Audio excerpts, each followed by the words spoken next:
Everyone at school mocked me for my anxiety disorder, not knowing I'm a published author with a genius IQ. I sat in the back row of my economics seminar, trying to make myself invisible while the professor lectured about my book, the one I'd published under a pseudonym 2 years ago while in a refugee camp, about how economies rebuild after total collapse. Nobody here knew I was the author. I just looked like a freaked-out kid because my anxiety medication wasn't working and the lights felt too bright, reminding me of when my village burned down. Professor Mitchell noticed my shaking hands and announced to the class, "Looks like someone forgot to take their crazy pills this morning. This is what happens when admissions lets in charity cases who can't handle academic pressure." The entire lecture hall turned to stare at me while I tried to steady my breathing. "Maybe you should go to the counseling center instead of wasting everyone's time here. Actually, maybe you should just go back to whatever bombed-out country you crawled from." I stayed in my seat, focusing on my notes, but my hand was shaking too badly to write clearly. A student in the front row, wearing a designer suit, turned around and said, "He probably can't even understand the lectures. They really lower standards for refugees, don't they? My father says they let them in to make the school look compassionate, not because they can actually learn." Another student added, "He's probably illiterate in his own language too. These people come from places without real schools." When I asked a clarifying question about the material, Professor Mitchell rolled his eyes. "Can someone translate to whatever language he actually speaks? These international diversity admits never have the foundation for real academic work." He wrote my question on the board in deliberately broken English, adding random grammatical errors. "This is how you sound to us, like a child trying to speak. Maybe if your people had schools instead of wars, you could communicate properly." During the break, students surrounded my desk, and one poured coffee on my textbook, then on my notes, then grabbed my laptop and poured it there too. "Oops, but you probably stole this stuff anyway. Which war zone are you from? The one where they rape everyone or the one where they eat people?" They laughed while another said, "He's probably a terrorist. That's why he shakes. Guilty conscience from bombing civilians." When I had a panic attack triggered by someone slamming a door, the whole class started deliberately making loud noises. They slammed books, popped chip bags, and one even played actual war footage on his phone at full volume. "Look, he's crying! The big tough refugee is pissing himself over some noises." Someone took a photo of me curled up shaking. Professor Mitchell didn't stop them, instead saying, "If you can't handle normal classroom sounds, you belong in an asylum, not a university." A girl pretended to be sympathetic but said loudly, "It's not his fault his whole family died and his brain is broken. Some people just aren't meant for civilization. He should be in a psychiatric ward, not taking spots from real humans." She grabbed my face and forced me to look at her. "Poor thing, you tried so hard to pretend you're people, but we can all see you're just a damaged animal." Professor Mitchell assigned group work and announced, "Nobody has to work with him. I won't penalize you for excluding someone who'll drag down your grades. His mental illness might be contagious." Every group rejected me while he watched approvingly. "This is preparing you for the real world. No employer wants someone who might go on a shooting spree. That's what these war people do." When I submitted my paper early, Professor Mitchell held it up and ripped it in half without reading it, then spit on the pieces. "I'm not wasting time grading work from someone who shouldn't be here." He threw the wet pieces at my face. "Your dead family would be ashamed you're wasting this opportunity." The guest speaker arrived, and Professor Mitchell introduced him as the renowned economist whose life was changed by a revolutionary book. As the speaker began, a student grabbed my hair and cut off a chunk with scissors. "For my collection of subhuman samples," he said. Professor Mitchell saw but smiled. Another student said, "After this, you'll finally unalive yourself and stop contaminating our classroom with your mental illness. Do the world a favor." The whole class applauded. The guest speaker was mid-sentence when he suddenly stopped, staring directly at me. "Oh my God," he said, his voice shaking. "You're him. You're the author. I recognize you from the refugee camp documentation." He pushed past students, tears in his eyes. "This is the genius who wrote the book that revolutionized my entire understanding of economics. This young man, who you've been torturing, created the framework that's now being implemented by the World Bank." Professor Mitchell's face went white as the guest speaker reached me and said, "Your book saved my career and changed how we approach post-conflict economics globally." His hands grabbed my shoulders, and I felt the warmth of his palms through my shirt, while tears ran down his cheeks. The entire lecture hall went dead quiet. Every single person stopped moving. Professor Mitchell stood frozen at the front with his mouth hanging open. The marker in his hand dropped and rolled across the floor. My whole body started shaking harder than before. Years of hiding who I really was crashed into this exact moment. The weight of keeping this secret while they hurt me over and over pressed down on my chest. The guest speaker pulled out his phone with one hand while keeping the other on my shoulder. He turned the screen toward the class and showed them a photo from the refugee camp files. The picture showed my face from 2 years ago when I was 16. Everyone could see it matched me exactly, even though I was skinnier back then with dirt on my face. He scrolled to another document that had my full name at the top. "This young man wrote the book that saved my entire career," he said to the room. His voice got louder. The framework he created changed how we understand economics after war's end. The student who had cut my hair let the scissors fall from his hand. They hit the floor with a metal clang. Professor Mitchell's face stayed white as paper. The guest speaker kept talking while I tried to breathe. "The World Bank uses his ideas right now in 12 different countries." The girl who had grabbed my face earlier took 3 steps backward. Her designer bag fell off her shoulder. Other students started pulling out their phones and pointing them at me.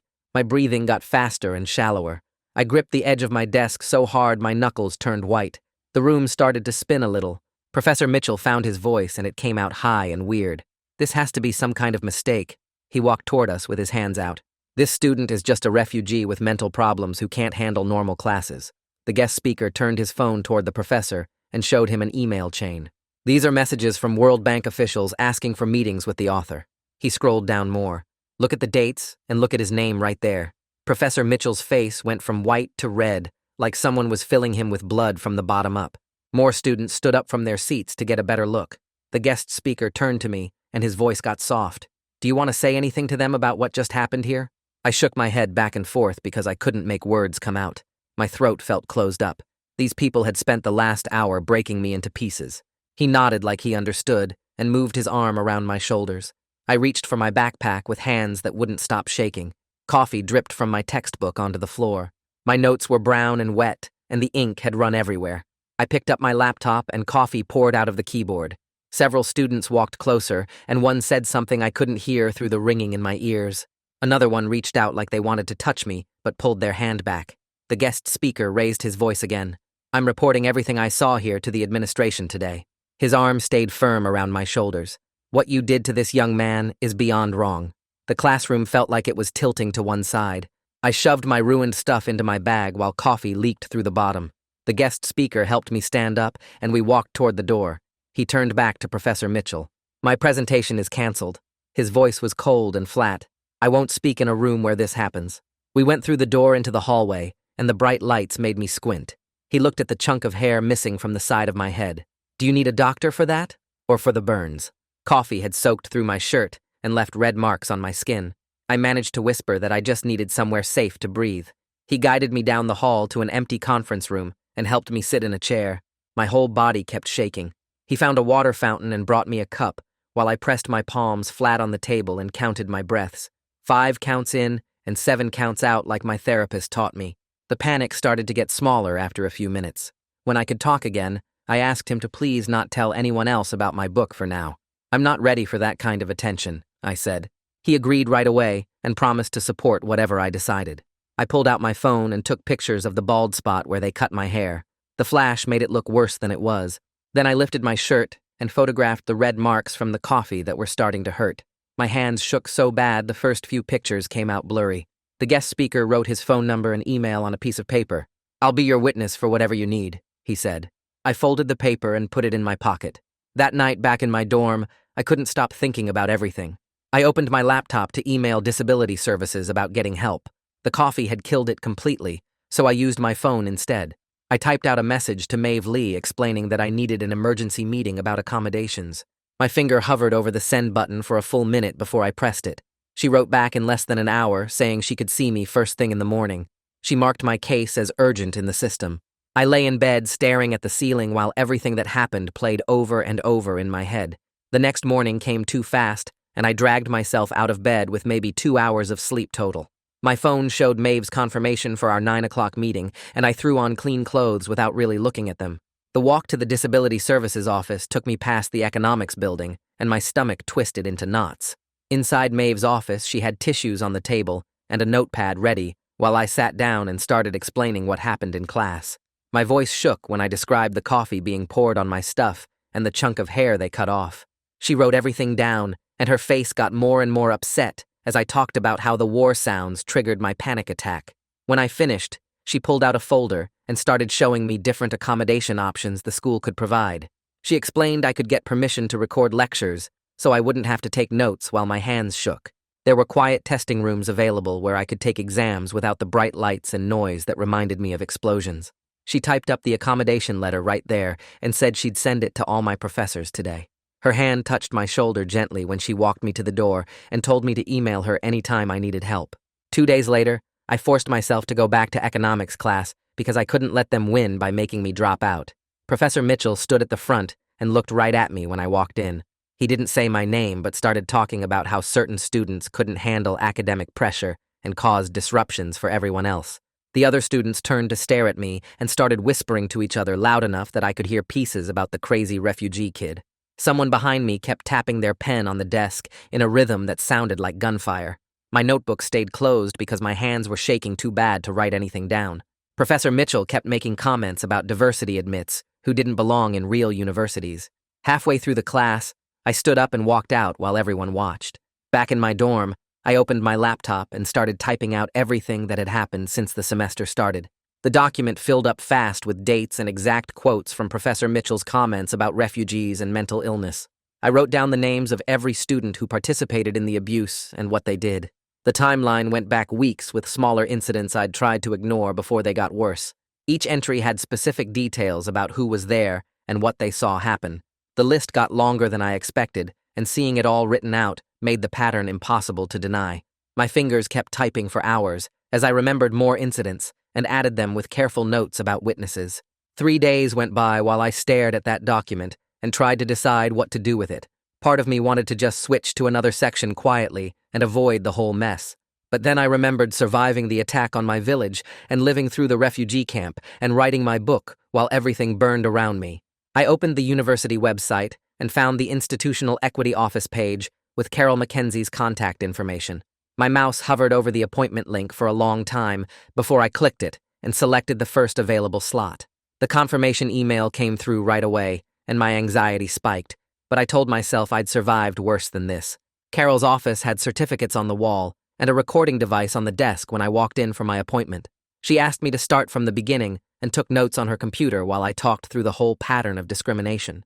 Her questions were specific about dates and witnesses, and she wanted exact quotes when I could remember them. She pulled up a document explaining the investigation process and my rights during it, including protection from any retaliation. When I mentioned the guest speaker who witnessed everything and recognized me from the refugee camp, her eyes got wide. She asked if I had his contact information, and I gave her the paper he'd written his number on. That evening, my phone buzzed with an unknown number, and the text said it was Omar Santiago from the campus newspaper. He'd heard something big happened in Mitchell's class and wanted to talk off the record if I was willing. We met at the coffee shop in the student center where other people were around for safety. Omar pulled out a notebook and told me he'd been investigating complaints about Professor Mitchell for months. 3 other students had come to him with stories, but none of them wanted to go on record because they were scared. He showed me his notes without names, and the pattern matched exactly what I'd experienced. We agreed to share information carefully, and he gave me his encrypted email address for anything sensitive. The next morning, I woke up to an email from Franklin Doyle, who was the department chair for economics. He wrote that he'd heard I was having difficulties in Professor Mitchell's section and wanted to offer me a transfer to another professor with no penalty. His tone was professional, but there was something underneath that felt like he wanted this to go away quietly. I typed back that I appreciated the offer, but I wanted to stay in my registered class with proper accommodations and protection from discrimination. 20 minutes later, he replied, asking for a meeting to discuss the situation further. While I was reading his email, another message came through from Carol saying the guest speaker had sent his statement. She forwarded me a copy, and it was 3 pages of detailed description about what he witnessed in the classroom. He included documentation from the refugee camp, showing when he met me, and copies of his emails to World Bank officials about my economic framework. The statement used professional language to describe the abuse, but you could feel his anger through the careful words. Carol started her investigation by contacting students from the class and asking for their accounts of what happened. Her email to me said several students had already agreed to provide statements anonymously about what they saw. Some of them felt guilty for not stopping it and wanted to help make things right now. Their statements matched mine about the coffee and the hair cutting, and Professor Mitchell encouraging the abuse. One student even had photos on their phone from when I was having the panic attack. I logged into the course website to check my grades and found something that made my jaw drop. Professor Mitchell had entered failing grades for assignments that weren't even due yet.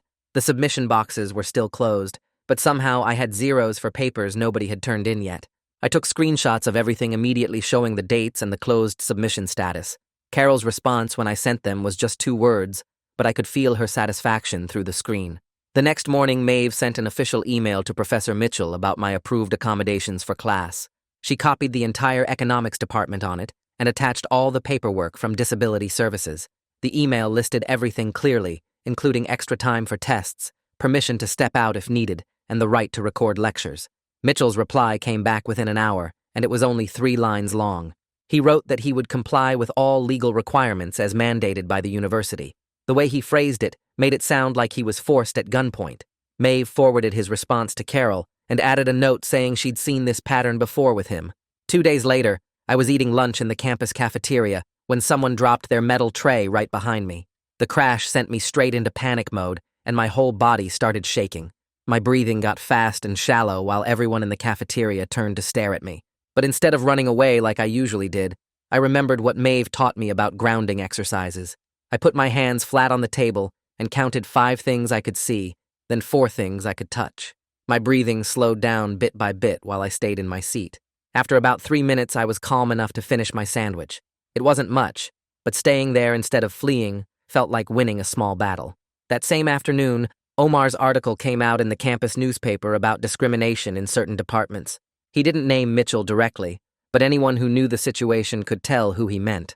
The piece talked about refugee students facing hostile classroom environments and professors who made comments about their backgrounds.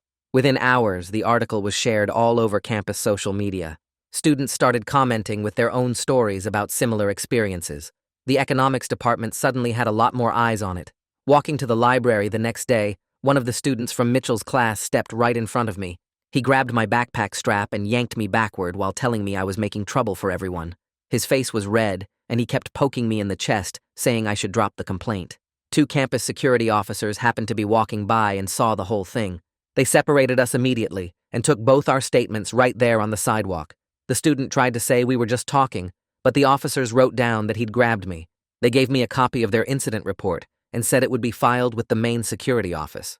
Carol called me that evening to say she'd gotten the security report already. She also told me she'd interviewed Mitchell that afternoon about my allegations. He apparently spent the whole interview talking about maintaining academic standards and managing classroom disruptions. He claimed I was too sensitive and couldn't handle normal academic pressure. Carol said his explanations sounded weak when she compared them to all the witness statements she'd collected. She mentioned he seemed nervous and kept asking what evidence she had. The next morning, Omar texted me that someone had leaked an email to him. Mitchell had sent it to other economics professors last semester, complaining about diversity admits and refugee students. In the email, he wrote that these students lowered the quality of education for everyone else. He also made jokes about their English skills and suggested they shouldn't be admitted at all. Omar verified it was real by checking with his sources in the IT department. He published excerpts from it in a follow-up article that afternoon. The administration couldn't pretend they didn't know about the pattern anymore. Franklin called me into his office that same day to suggest mediation between Mitchell and me. He said it would be faster than a formal investigation and might help us both move forward. I told him no immediately and explained that mediation only works when both people have equal power. Mitchell controlled my grades and my academic future, while I had nothing. Franklin seemed surprised by my answer but said he understood my position. Carol later told me she was glad I refused and made a note about it in my file. When I got back to my dorm that night, there was a folded paper under my door. Another refugee student had written to say they knew what I was going through. They shared their own story about facing discrimination from Mitchell 2 years ago. They said they'd been too scared to report it, but seeing me stand up gave them hope. The note was anonymous, but they included details that matched other complaints Carol had mentioned. I scanned it and sent it to her as more evidence of the pattern. She replied saying this showed the problem affected more students than just me. The campus legal aid clinic gave me a free consultation the next week about my rights. The lawyer there explained I had grounds for both a university complaint and possibly a civil case. She went through all my options, including filing with the State Human Rights Commission if needed. Having legal options made me feel less trapped in the situation. She gave me her card and said to call if things got worse. Before leaving, I gave Carol a USB drive with audio recordings from Mitchell's classes. I'd been recording them on my phone to help with note-taking because of my accommodations. The recordings happened to catch several of his discriminatory comments, including the one about charity cases. Carol's eyes got wide when she listened to a sample of them. She confirmed these were admissible evidence, since the syllabus said students could record lectures. The evidence against Mitchell kept growing every day. 2 days later, Carol called me into her office, where she showed me a letter from the university, stating that Professor Mitchell had been placed on administrative leave effective immediately while they investigated the complaints. My hands shook reading it, but not from fear this time. She explained a substitute would take over the economics class starting tomorrow, and Mitchell wasn't allowed on campus or to contact any students during the investigation. When I walked into class the next morning, the whole room felt different without Mitchell standing at the front. The substitute professor, an older woman with gray hair pulled back in a bun, introduced herself and said she'd been briefed on the situation. Students actually raised their hands to ask questions instead of staying silent. Some kids who never spoke before started participating. The guy who'd cut my hair wouldn't look at me, but a girl from the second row smiled and nodded when I walked past. Outside class, the reactions split hard. 3 students cornered me by the library to say I was making everything up for attention and that Mitchell was a good professor who just had high standards. They said I was ruining his career because I couldn't handle real academic work. But then 2 other students found me later to say they were glad someone finally reported him. One mentioned he'd made comments about her accent all semester. Another said Mitchell had failed him for missing class during a religious holiday, even though he'd gotten permission. I kept my head down and focused on studying, avoiding the dining hall when I knew the hostile students would be there. The substitute spent her first week reviewing everyone's grades from the semester. She pulled up Mitchell's gradebook on the projector and went through each assignment asking students to confirm what they'd submitted. It turned out Mitchell had been giving arbitrary grades to several students, not just me. She announced she'd regrade everything based on actual merit. When she returned my papers with real feedback and fair grades, I scored in the top 5% of the class. Other students noticed immediately. The same kid who'd said I was too stupid to understand lectures saw my test score posted, and his face went red. The substitute announced she'd arranged accommodations for anyone who needed them. I signed up to take my first exam in a quiet testing room with extra time through disability services. Walking into that small, silent room felt strange, but good. No one staring at me or making sudden noises. Just me and the test paper. I worked through each problem carefully without my hands shaking or my mind going blank from panic. When I got the results back, I'd scored 97%, the highest in the entire class. The substitute posted the scores anonymously, but with student ID numbers visible. Everyone could see mine at the top. That night, I got an email from Mitchell's personal account, even though he wasn't supposed to contact students. He wrote that my complaint would destroy any chance I had of getting recommendations for graduate programs or economics internships. He said everyone in the field would know I was a troublemaker who couldn't handle criticism. He mentioned he had connections at every major economics program in the country. I forwarded it immediately to Carol, who replied within minutes telling me not to respond under any circumstances. She said this was clear retaliation and would strengthen my case significantly. She added it to the evidence file and notified the university's legal team about the contact violation. The next morning, the guest speaker emailed asking if we could talk privately. We met at a coffee shop off campus where he said he wanted to provide sworn testimony to the hearing committee about my authorship if I was comfortable with that. He pulled out a folder with photos from the refugee camp, correspondence about my book, and emails from World Bank officials discussing my framework. He said he'd respect whatever I decided, but wanted me to know he'd support me completely. I told him I needed time to think about revealing that part of my identity. He gave me his business card and said to call anytime, day or night, when I decided. Later that week, I sat in Maeve's office going through the pros and cons of letting the committee know about my authorship. She had a whiteboard where we mapped out the potential impacts on my privacy, my academic career, and my mental health. She pointed out it would give context to Mitchell's discrimination, but might also bring unwanted attention. We talked about how I'd handle questions about why I hid it and whether I was ready for people to know. She said there was no wrong answer, just what felt right for me. She reminded me I'd already shown incredible courage just by filing the complaint. After 3 days of thinking about it constantly, I decided to let the guest speaker tell the committee, but ask them to keep it confidential from the broader campus. I called him and explained I wanted the committee to understand the full context of who Mitchell was discriminating against, but wasn't ready for public recognition. He said that was perfectly reasonable, and he'd make that clear in his testimony.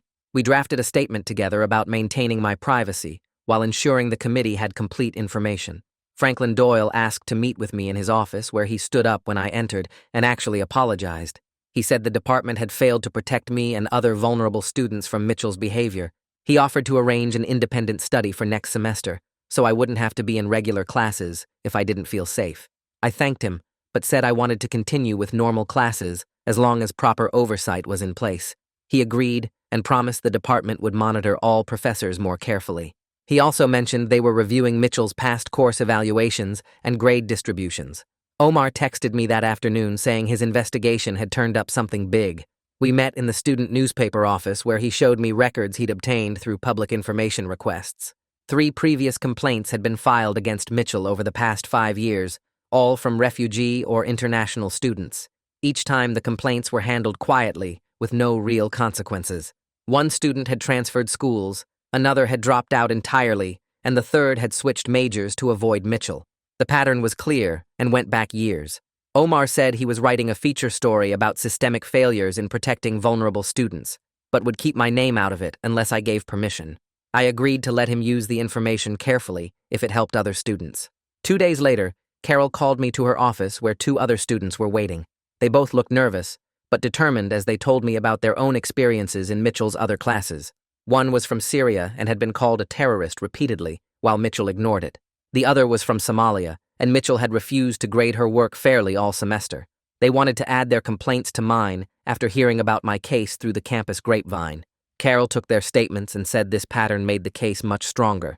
The investigation expanded to include all of Mitchell's classes over the past 3 years.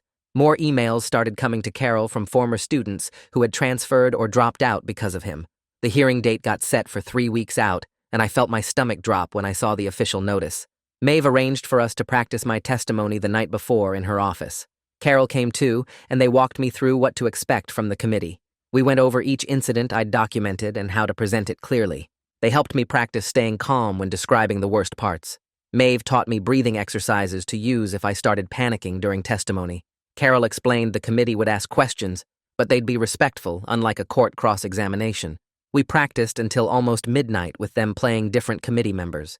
I barely slept that night thinking about facing the committee in the morning. I kept reminding myself I'd survived my village burning when I was 12. I'd lived in a refugee camp for 3 years and still managed to write a book. I'd taught myself economics from donated textbooks while bombs fell nearby. This committee couldn't be scarier than any of that.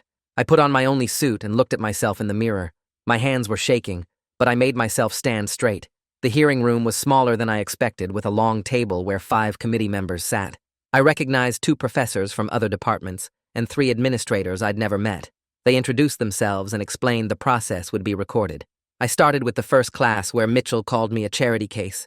I showed them my documentation and photos of the coffee burns on my skin. I described each incident in order without crying, even when my voice shook. The committee members took notes and asked me to clarify certain details. One asked if I'd reported anything earlier, and I explained I was scared of retaliation. Another asked about my accommodations and how Mitchell had responded to them. I showed them the screenshots of him failing assignments I hadn't submitted yet. They looked at each other with concern when they saw those. After my testimony, they brought in the guest speaker who'd witnessed the haircutting incident. He wore an expensive suit and spoke with the authority of someone used to testifying. He described exactly what he'd seen and heard in that classroom. Then he explained who I really was and what my book had accomplished globally. The committee members sat up straighter when he mentioned the World Bank implementation. He showed them emails from international economists praising my framework. He pulled out a copy of my book and read a passage about rebuilding after trauma. The irony wasn't lost on anyone that Mitchell had been teaching from my work while abusing me. One committee member asked if he could verify my authorship, and he showed the refugee camp documentation. Mitchell's lawyer tried to object, but the committee chair shut him down immediately. When Mitchell's turn came, his lawyer tried to make me look unreliable because of my PTSD. He asked if my mental health issues might make me misinterpret normal classroom interactions. I stayed calm and explained my accommodations help me succeed, like glasses help someone see. I pointed out my grades in other classes were all A's when professors followed the accommodations. The lawyer tried to suggest I was too sensitive for academic discourse. I responded that there's a difference between academic rigor and personal attacks about dead family members. The committee didn't look impressed with his arguments at all. One committee member actually told the lawyer to stick to relevant questions. After 6 hours of testimony and deliberation, the committee called us back in. They issued an immediate no-contact order, meaning Mitchell couldn't come near me or contact me. They recommended formal censure and mandatory bias training before he could teach again. They referred all the students who'd participated in the abuse to student conduct boards. The chair said this was one of the clearest cases of discrimination they'd seen. I felt my shoulders drop as months of tension started to release. Franklin called me the next day to say Mitchell wouldn't be teaching for at least a year. The department was implementing a full climate review and hiring an outside firm to assess the culture. He assigned me a faculty mentor who specialized in post-conflict economics and actually knew my work. The changes weren't just about me, but about making sure this couldn't happen again. Other vulnerable students would have protection now that didn't exist before. Omar and I met at the campus coffee shop to discuss writing an op-ed about the broader issues. We decided to focus on systemic barriers facing refugee students, rather than my personal story. We spent hours crafting it carefully to promote policy changes without making it about me. Omar had great ideas about framing it as an institutional responsibility issue. The piece ran in the campus paper the next week, with the headline about hidden talent being wasted. The response was bigger than we expected, with dozens of comments online. Students started sharing their own stories of discrimination in various departments. A few critics claimed we were attacking academic freedom, but their arguments looked weak. The documented evidence made it hard to deny the real problems that existed. 2 weeks later, the substitute instructor posted our final grades online, and I stared at the A next to my name for a full minute. My hands weren't shaking anymore as I took a screenshot for my records. The grade calculation showed my papers and exams all scored in the top percentile once someone actually read them. Other students from the class started getting emails from student conduct about their hearings, and I heard through Omar that they were panicking. The guy who cut my hair got called in first and came out looking pale and shaken. Carol sent me updates as each case moved through the system without needing me to testify again. The conduct board suspended the haircutter for assault and made him do 200 hours at the Refugee Resettlement Center downtown. 3 others got academic probation and had to take workshops about discrimination and bias every Saturday morning for the whole next semester. The girl who grabbed my face had to write a 10-page reflection paper about dehumanization that would go in her permanent file. Mitchell's case took longer, but Franklin finally called me into his office to explain the outcome. The university gave Mitchell formal censure, which meant a permanent mark on his employment record that would follow him everywhere. They removed him from all teaching duties for a full year, and he had to complete intensive bias training before he could even apply to return. He kept his tenure because of union rules, but his reputation was destroyed, and everyone knew why he wasn't teaching. I started going to the counseling center twice a week to work on my PTSD with a therapist who specialized in war trauma. She taught me breathing techniques that actually helped when doors slammed or loud noises happened. The panic attacks still came, but I learned to recognize the warning signs and get somewhere safe before they peaked. We worked on separating past trauma from present triggers, and I practiced grounding exercises between sessions. Spring semester started, and all my new professors had my accommodation letter already in their systems. They let me sit near exits and take breaks without asking permission, and nobody made comments about it. The professor for my international economics course actually pulled me aside to say she'd read my book and wanted to discuss it during office hours. I built study groups with other students who understood my needs, and we met in quiet spaces on campus. The guest speaker emailed me about working together on a policy paper for the UN about implementing my economic framework in Syria and Yemen. We met every Thursday afternoon in his office downtown, going through data and case studies. He treated me like a colleague instead of a student, and actually listened when I suggested changes to his models. The paper would have both our names as equal authors when it got published in the summer. 3 students from Mitchell's class found me in the library one afternoon looking nervous and uncomfortable. They said they'd been thinking about what happened and realized they should have spoken up instead of laughing along. One admitted he'd been too scared of Mitchell to say anything, but knew that was no excuse for letting it continue. I told them I accepted their apologies, but we weren't going to be friends, and they seemed to understand that boundary. More students started nodding at me in hallways or holding doors open like I was just another person on campus. The International Student Office asked if I'd speak at orientation for new refugee students, but I said I needed more time before I was ready for that. Walking past the economics building one morning, I decided to take the long way past Mitchell's old lecture hall. The door was open, and a different professor was teaching a completely different class inside. Students were actually raising hands and asking questions without fear, and nobody was getting mocked or humiliated. I stood there for a moment watching normal education happen in that space where so much pain had happened to me. My shoulders stayed relaxed, and my breathing stayed steady as I watched them learn. I walked away with my backpack feeling lighter than it had in months and headed to my next class. The truth about who I was had changed everything, even though most people still didn't know about my book. Some stories would stay private between me and my therapist, and others I'd share when I felt strong enough. The system had worked slowly, but it had worked, and other students wouldn't face what I faced in that room. My grades stayed high, and my panic attacks got more manageable, and I kept working on the policy paper that would help rebuild economies. Everything that happened made me stronger, even though I wouldn't wish it on anyone else. The university was different now, with new policies and training and oversight that hadn't existed before my complaint. I controlled my story now, and nobody could take that away from me again. Thanks for letting me poke around these questions with you today. Really hope my little wonderings were worth your time. I'll catch you next time. Subscribe for more content like this.